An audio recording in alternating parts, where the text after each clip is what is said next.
Halo guys, seperti biasa hari ini kita bakal ngelanjutin lagi alur cerita dari kisah Raja Pahlawan paling menyebalkan. Bagi kamu yang bingung bisa tuh ke playlist kita Raja Pahlawan paling menyebalkan, atau kamu bisa klik link playlist yang ada di deskripsi. Untuk kamu yang udah setia nonton di obrolan Isekai, terima kasih banget, dan sekarang ayo kita masuk ke kisah Raja Pahlawan paling menyebalkan part 25.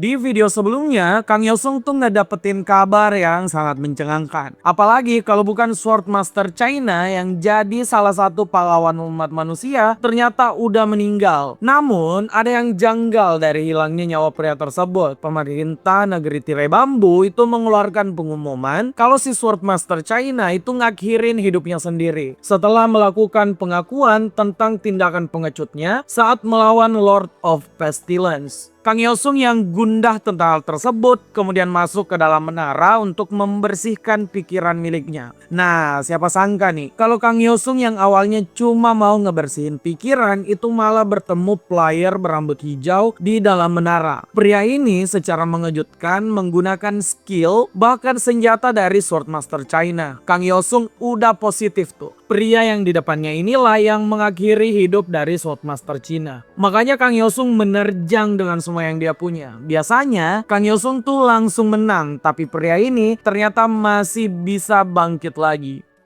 Beberapa jam sebelum pertemuan Kang Yosung dan pria berambut hijau di depannya, pria ini tuh ternyata memang ada hubungannya dengan para Victor of the Abyss. Para player kuat yang memutuskan menjadi sindikat penjahat ini ternyata emang merencanakan untuk memusnahkan Kang Yosung. Hal ini karena Kang Yosung adalah penghalang utama mereka untuk melakukan kejahatan. Makanya mereka nih berencana harus menemui Kang Yosung secara langsung untuk tahu bagaimana Kang Yosung beraksi. Victor of the Abyss dengan kode 007 kemudian bersedia tuh untuk menghadapi Kang Yosung secara langsung. Si 007 ini tentu saja adalah pria berambut hijau asal Cina yang sekarang ada di hadapan Kang Yosung. Pria berambut hijau yang baru muncul ini berani melawan Kang Yosung karena dia tahu banget tuh fitur ampas dari Warlord of Powers. Kang Yosung dan si pria berambut hijau ini emang berada di menara yang sama, tapi keduanya tuh ternyata mendapat tingkat kesulitan berbeda. Kita tahu kalau Kang Yosung tuh ngedapetin kesulitan menara ini di tier 8 hard. Sedangkan pria berambut hijau tadi itu mendapat kesulitan menara tier 6 doang. Hal ini tuh emang fitur ampas tuh karena enggak seimbang banget. Makanya saat Kang Yosung bertemu dengan si pria berambut hijau ini, pria ini dapat buff gila-gilaan seperti sinar emas yang terpancar dari tubuhnya. Sinar emas ini itu memberikan si pria berambut hijau perlindungan luar biasa dari serangan mematikan. Pria berambut hijau yang tahu dia sangat diuntungkan tuh tertawa lepas. Dia membuka fitur buff baru yaitu kecepatan karena aturan menara tadi.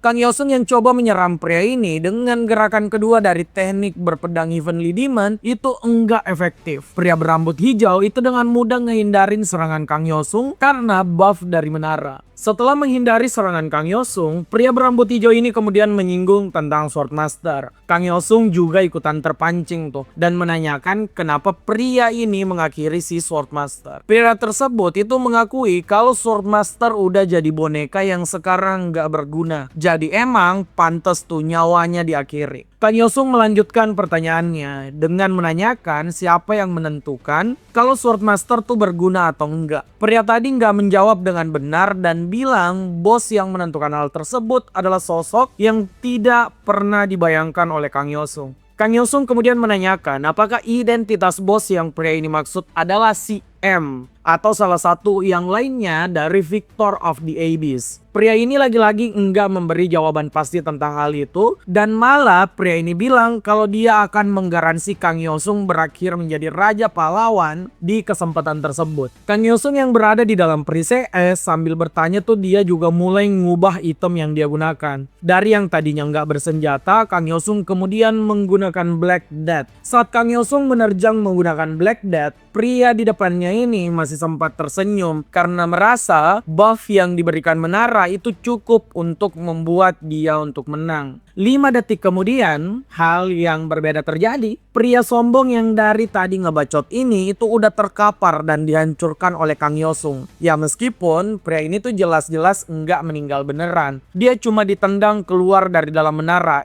Sesuai aturan dari menara, kalau player itu nggak bisa ngehabisin player lainnya di dalam menara. Kang Yosung yang berhasil menyelesaikan urusan dengan pria berambut hijau tadi kemudian mendapat notifikasi. Monarch of Light marah besar tuh pada Kang Yosung karena lagi-lagi mendukung para elf gurun. Monarch of Light kemudian menurunkan pasukannya buat menghadapin Kang Yosung. Kang Yosung cuma menghela napas karena dia baru sadar dirinya tuh ada di dalam menara. Jadi pasti dia harus melawan bajingan gila seperti Monarch of Light dan pasukannya untuk keluar dari sana. Kang Yosung tuh nggak khawatir karena udah puluhan kali dia tuh ngelawan faksi dari Monarch of Light. Jadi mereka ini tidak lebih dari taman bermain bagi Kang Yosung. Kang Yosung tuh udah bersiap buat menerjang semuanya, tapi hal aneh tuh malah terjadi. Kang Yosung yang tadi udah mau menyerang dan bertarung malah dipindahkan ke sebuah ballroom mewah. Tempat ini tuh ternyata merupakan item shop langka. Kang Yosung ada di sana atas undangan dari Otomata, gadis robot yang jadi pedagang di World of Towers. Kang Yosung diundang oleh Otomata tentu saja untuk shopping. Kenapa itu terjadi? Karena ternyata Kang Yosung tuh udah ngumpulin lebih dari 9 juta poin, tapi tidak pernah berbelanja di Otomata. Jadi Otomata mengundang Kang Yosung buat belanja secara paksa. Kang Yosung tahu kalau dia tuh nggak akan dilepaskan oleh Otomata sebelum dia berbelanja. Makanya Kang Yosung meminta katalog toko yang tersedia.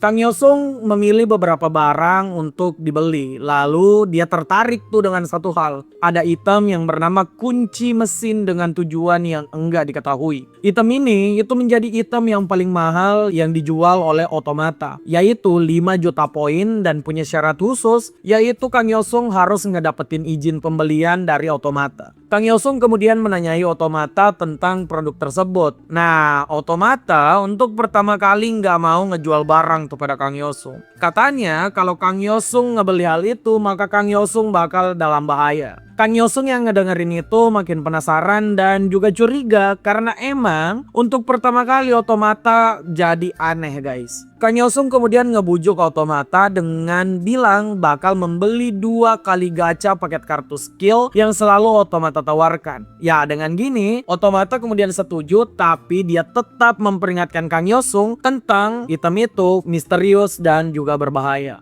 Setelah pembelian yang dilakukan pada Otomata, Kang Yosung pun keluar dari item shop langka milik Otomata. Kang Yosung siap tuh buat ngelawan faksi dari Monarch of Light. Kang Yosung ngebuka kartu skill gacha yang dia beli dan tentu saja Kang Yosung lagi-lagi emang punya nasib buruk karena dia ngegacha skill ampas yang malah ngebuatnya menangis saat bertarung. Kang Yosung pun menerjang faksi dari Monarch of Light dan seperti yang dibayangkan, dalam sekejap para pasukan bersayap tersebut itu hilang di tangan Kang Yosung.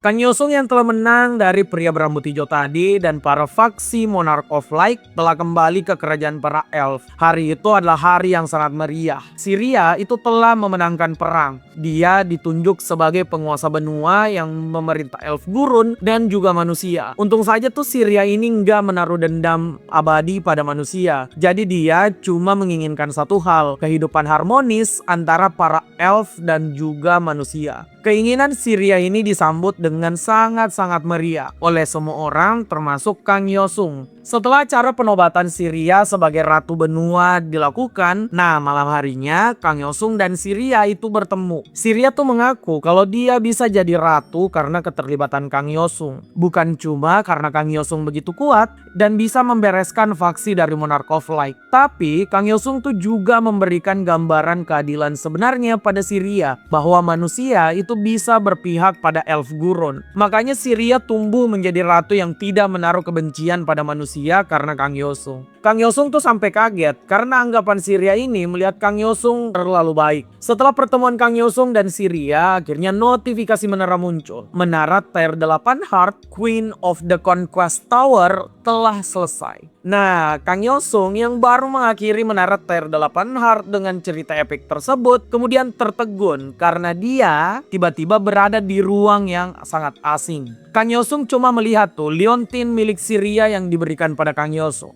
Liontin ini ternyata udah berubah guys, menjadi item dengan grade unik. Item tersebut itu memiliki skill untuk memungkinkan Kang Yosung mengikat kontrak level apostle atau menjadi utusan dari Monarch of the Desert. Hebatnya lagi, item ini tuh tidak akan hilang meski telah reset season nantinya. Kang Yosung pun melihat sosok dari Monarch of Desert di hadapannya yang menawarkan kontrak apostle. Untuk pertama kali sejak Kang Yosung menjadi player, ini adalah fenomena pertama yang dia lihat. Kang Yosung tentu saja kebingungan tuh dengan apa yang sedang terjadi. Nah, di sini klon Monarch kemudian muncul di antara mereka untuk ngedorong Kang Yosung dan enggak ragu menerima tawaran dari Desert Monarch. Saat Kang Yosung menerimanya, Desert Monarch tuh tersenyum mendapatkan kontrak dengan Kang Yosung. Kang Yosung kemudian dihadiahkan Awakening Stone untuk membangkitkan skill Assassination Mark miliknya.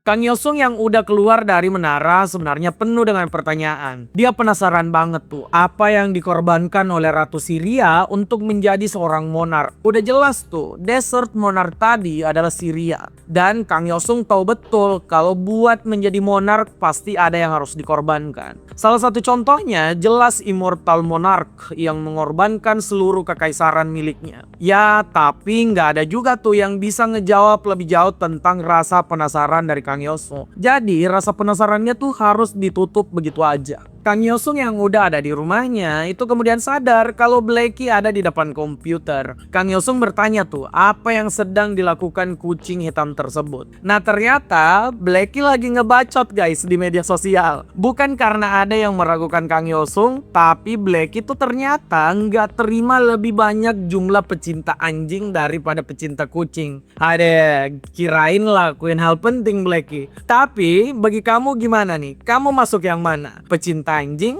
atau pecinta kucing? Kang Yosung yang melihat Blackie nggak ngelakuin hal penting langsung tuh mengambil tempat yang diduduki oleh Blackie. Kang Yosung ingin tahu persoalan keadaan yang berlangsung sekarang. Kang Yosung tuh kaget dengan sebuah berita kalau sudah ada player yang mulai menantang menara tier 9. Parahnya mereka yang menantang menara ini ternyata malah gagal. Jadi sekarang menaranya tuh udah berubah jadi tier 9 hard. Dan jika gagal lagi maka yang akan terjadi adalah tower break. Kang Yosung yang melihat hal ini jelas khawatir dan kemudian mulai bertindak. Dia akan masuk ke dalam menara tersebut sekarang. Ya meskipun hal itu tuh sebenarnya dihalangi oleh Blackie karena Blackie melihat Kang Yosung masih terluka dari menara sebelumnya. Kang Yosung yang emang ngotot masuk ke menara tersebut udah sampai di dalam menara. Kang Yosung ngedapat sebuah jubah penyamaran. Dia juga ternyata nggak bawa Blackie guys. Dunia dalam menara ini ngedapetin sedikit penjelasan. Katanya ada orang yang ke isekai dapat skill kayak nge-cheat lalu jadi OP parah. Sayangnya saat dia jadi OP dia tuh malah memutuskan jadi Raja Iblis yang membawa kesengsara. Dari informasi ini Kang Yosung sebenarnya belum bisa menyimpulkan apapun. Apalagi dia tuh emang gak punya banyak waktu karena kekacauan udah terjadi di sana. Para warga desa di tempat Kang Yosung berada sedang terjadi kepanikan karena pasukan Raja Iblis telah mendekat untuk habisin para warga desa. Kang Yosung yang memang selalu bersimpati pada makhluk di dalam menara tentu saja bakal mengambil tindakan. Kang Yosung mulai tuh dengan ngebuat Blackie memakan Abyss Gem. Salah satu item yang disimpan Kang Yosung khusus buat Blackie. Abyss Gem ini ternyata bisa meningkatkan stat Blackie sampai 200 poin secara permanen. Ya, Blackie langsung OP banget. Blackie langsung menjadi raksasa dan maju melompati para warga. Para warga tuh sempat panik karena mengira Blackie adalah monster dari Raja Iblis. Tapi Kang Yosung menenangkan mereka. Para warga yang sadar kemudian menanyakan siapa Kang Yosung. Kang Yosung tuh cuma ngejawab dia adalah seorang hunter rank platinum. Ya tentu saja persoalan hunter rank platinum ini tuh cuma omong kosong. Kemudian saat ditanyakan nama, Kang Yosung tuh enggak mau menjawab dulu lalu kemudian meloncat ke medan tempur. Saat masuk ke medan tempur, combo wombo milik Kang Yosung dan juga Blackie emang gak main-main.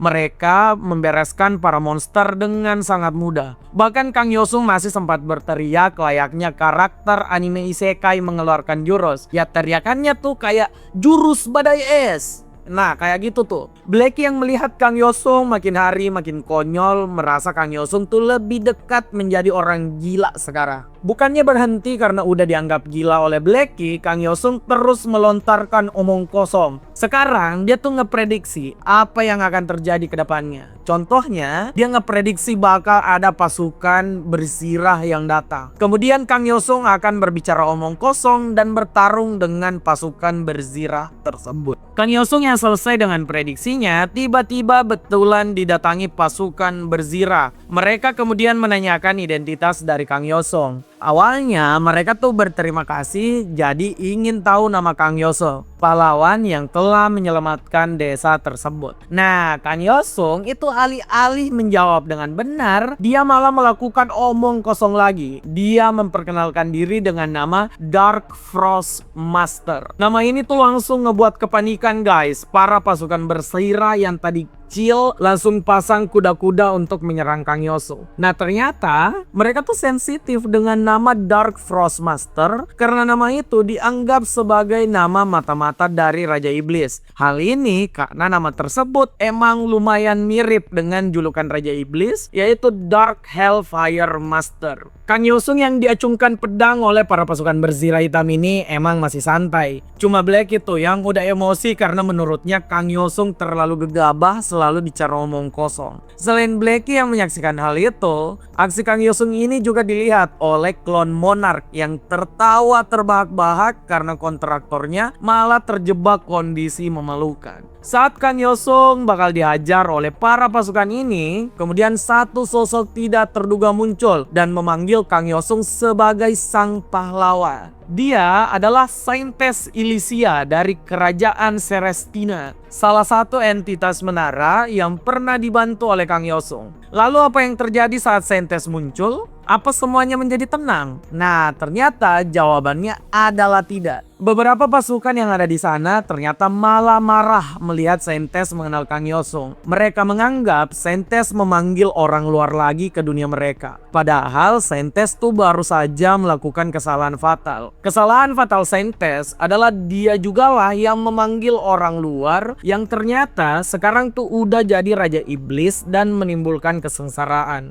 Hal ini ngebuat Saintess menjadi sangat panik melihat pasukan yang dia kira akan tenang malah makin marah. Nah di sini para pasukan yang tadi sepakat menyerang Kang Yosung mulai terbelah. Ada yang memutuskan percaya pada Saintess melihat Kang Yosung sebagai pahlawan. Ada juga yang memanggil Saintess sebagai penyihir yang akan menimbulkan masalah baru. Di tengah kekacauan yang terjadi, Kang Yosung mulai bertindak tuh. Dia ngegunain skill Frost Smith dan menerbangkan puluhan pedang es di langit. Kang Yosung memerintahkan semua orang untuk tenang dan mendengarkan perkataan Saintess Elysia dengan seksama. Siapa saja yang menyela Saintess Elysia, maka Kang Yosung enggak bakal segan-segan menancapkan pedang es kepada mereka. Saat semua udah tenang, Saintess kemudian ternyata mengakui kalau dia emang bersalah. Saintess Elysia tuh paham kalau orang luar yang dia panggil melanggar sumpah dan malah menjadi Raja Iblis di dunia tersebut. Dan sekarang membuat banyak orang semakin menderita. Dia juga paham kenapa ada prajurit yang marah padanya karena ternyata cuma Saintess yang punya kemampuan buat memanggil orang luar ke dalam menara mereka. Ya intinya Saintess tuh mengakui kalau dia adalah biang masalah dan menjadi orang paling bersalah di sana. Kang Yosung yang mendengarkan pengakuan Saintess kemudian melepaskan rangkulannya. Tentu saja bukan untuk menyalahkan Saintess. Kang Yosung ternyata mengajak Saintess Elysia untuk pergi dari desa tersebut. Elysia sempat bertanya mereka mau kemana. Kang Yosung menjawab dengan sederhana, ya kemana lagi kalau bukan ngehancurin si Raja Iblis yang membuat banyak orang menderita. Apa nih yang bakal dilakukan Kang Yosung dengan Raja Iblis tersebut? Apa pertarungannya bakal menjadi sengit? Atau malah Kang Yosung bakal ngobok-ngobok si Raja Iblis dengan mudah? Kita nantikan saja kelanjutannya guys di video berikutnya. Terima kasih yang udah nonton sampai akhir. Dan jangan lupa komen, like, share, dan subscribe obrolan isekai.